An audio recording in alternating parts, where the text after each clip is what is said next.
अपर्णा ने अब तक क्या हासिल करा? अपर्णा ने कौन सा आंदोलन करा? अपर्णा ने कौन सी ऐसी राजनीति करी जिसके जिसके दम पर आप उन्हें दे रहे हैं? परिवारवाद को अगर आप आरोप लगाते कि अखिलेश परिवारवाद फैलाते हैं, तो अपर्णा को आगे बढ़ाकर आपने क्या करा?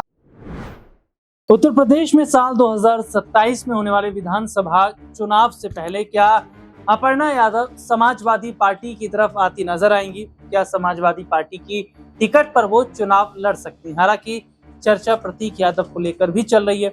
हाल ही में प्रतीक यादव ने अखिलेश यादव को जन्मदिन की बधाई दी। हालांकि वो बात अलग है कि प्रतीक राजनीति से कोसों दूर हैं और कभी राजनीति की तरफ उन्होंने रुख नहीं किया। लेकिन अब ऐसे में ये चर्चा चल रही है कि यादव परिवार को एक करने के लिए क्या अखिलेश यादव ये बड़ा कदम उठाएंगे। और अपर्णा यादव का जिक्र करें तो बीजेपी में केवल एक महिला उपाध्यक्ष का पद ही उन्हें दिया गया है। इसके अलावा उनको लेकर अभी कोई चर्चा नहीं हो रही है कि क्या स्टार प्रचारक की सूची में वो होंगी आने वाले टाइम पे। हालांकि मऊ सीट पर भी उपचुनाव होने वाले हैं, उत्तर प्रदेश में पंचायत के भी चुनाव हैं, लेकिन चुनावों के बीच में कहीं अपर्णा का कोई जिक्र नहीं। हालांकि अपर्णा यादव ने कई ऐसे मुद्दे हैं जिन पर बात की है, चाहे वो नेम प्लेट का मुद्दा हो या जिस तरीके से हम जिहाद जैसे जो मुद्दे, थूक जिहाद, ये तमाम चीजें जिन पर वो बात भी करती नजर आई है। क्योंकि सावन का महीना शुरू हो चुका है, कांवड़ यात्रा की शुरुआत भी हो चुकी है और जिस तरीके से कुछ उपद्रव करने वाले लोग हैं जो इस यात्रा को कहीं ना कहीं खराब करना चाहते हैं, उन तमाम मुद्दों पर अपर्णा ने बोला। लेकिन एक सवाल ये खड़ा हो जाता है कि अब अपर्णा यादव अचानक से राजनीति में सक्रिय हो गई हैं, लगातार कई मुद्दों पर वो अपनी बात रख रही हैं, तो आने वाले वक्त में अपर्णा का क्या रोल रहेगा और प्रतीक यादव को क्या सपा की तरफ से टिकट दिया जाएगा? इन्हीं तमाम मुद्दों पर आज हम बात करेंगे और बातचीत करने के लिए हमारे साथ हमारे जो खास सहयोगी हैं वो जुड़ेंगे। दीपक भाई हमारे साथ जुड़े। दीपक भाई, बहुत बहुत स्वागत इस प्रोग्राम में आपका। और मऊ सीट पर दीपक भाई चुनाव हैं, उत्तर प्रदेश में पंचायत के भी चुनाव हैं, लेकिन चर्चा दो चेहरों को लेकर चल रही है। हालांकि प्रतीक यादव राजनीति से कोसों दूर है, लेकिन खबर है कि क्या समाजवादी पार्टी उन्हें भी मौका दे सकती है या सुरक्षित सीट उन्हें दी जाएगी। अपर्णा यादव को लेकर भी चर्चा चल रही है।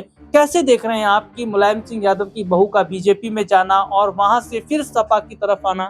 देखिए, अगर राजनीतिक नजरिए से देखें तो मायावती की पार्टी पर बीजेपी की बी टीम का आरोप लगाया जाता है, जबकि बीएसपी के नेताओं से बात करो तो वो कहते हैं कि समाजवादी पार्टी बीजेपी की बी टीम है। क्योंकि एक समय शिवपाल यादव के बीजेपी से अच्छे रिश्ते रहे, योगी जी तो खुले तौर पर उन्हें स्वागत करने के लिए तैयार थे। अपर्णा यादव जो मुलायम परिवार की छोटी बहू है, वो खुद बीजेपी में है। धर्मेंद्र यादव के बहनोई जो अनुजेश यादव है, जो इस वक्त करेल उपचुनाव लड़े थे, वो हार गए, लेकिन वो बीजेपी में है।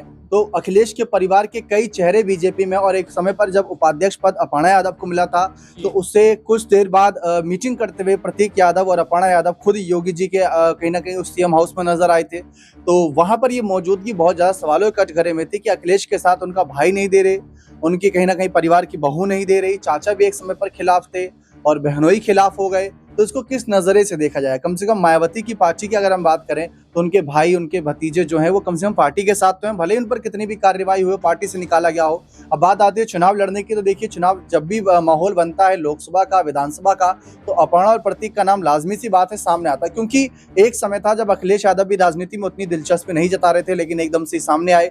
फिर अगर हम राहुल गांधी की बात करें या फिर किसी बड़े चेहरे की बात कर ले, हेमंत सोरेन की या केजरीवाल की, ऐसे कई चेहरे रहे जो शुरुआत में राजनीति में नहीं आना चाहते लेकिन आए। तो वही स्थिति अब बन गई है। नेताजी के जाने के बाद सारी जिम्मेदारी, सारा दारोमदार प्रतीक यादव, कहीं ना कहीं अखिलेश यादव कंधों पर आए। यही बात जब नेताजी के निधन के बाद प्रतीक से ही पूछी गई थी, तो उन्होंने कहा था कि अब जो कुछ भी संभालेंगे बड़े भैया ही संभालेंगे।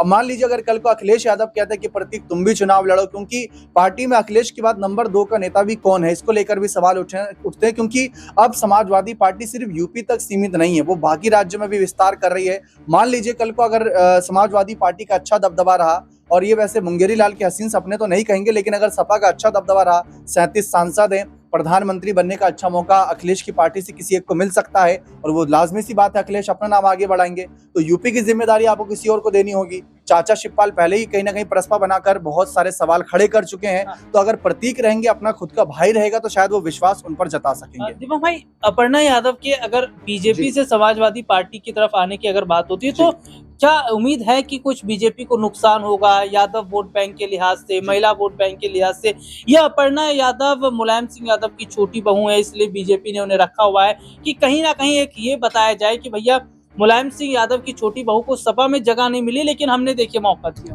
देखिए मौका कहाँ दिया आपने, आपने ना तो टिकट दिया, आपने महिला आयोग का उपाध्यक्ष पद दिया, वो भी 2 साल बाद जाकर।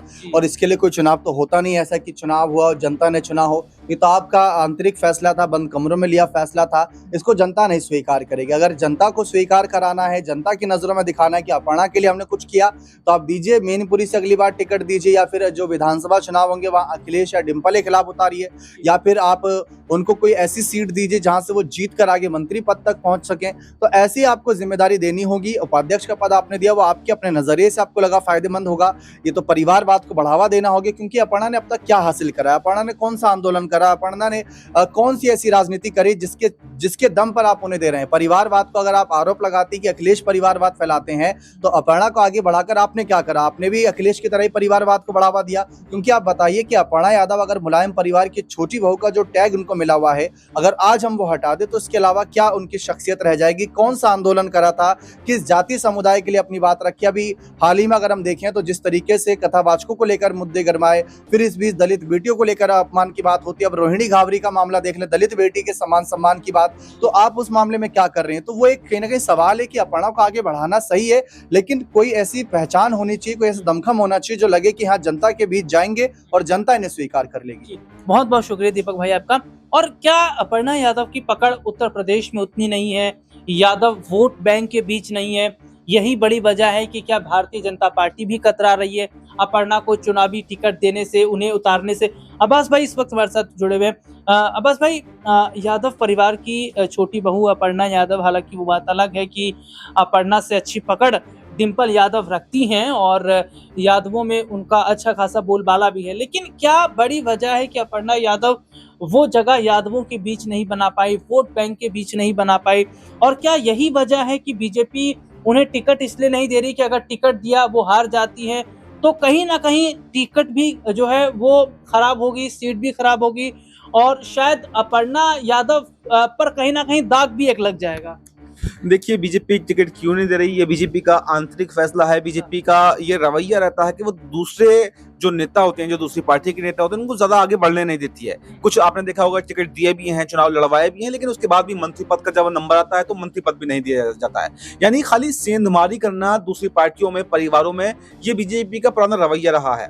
लेकिन जब बात आती है जिम्मेदारी सौंपने की, तो वो पीछे हट जाते हैं। मात्र वही महिला उपाध्यक्ष बना रखा है, अध्यक्ष भी नहीं बनाया, मात्र उपाध्यक्ष बनाया हुआ है।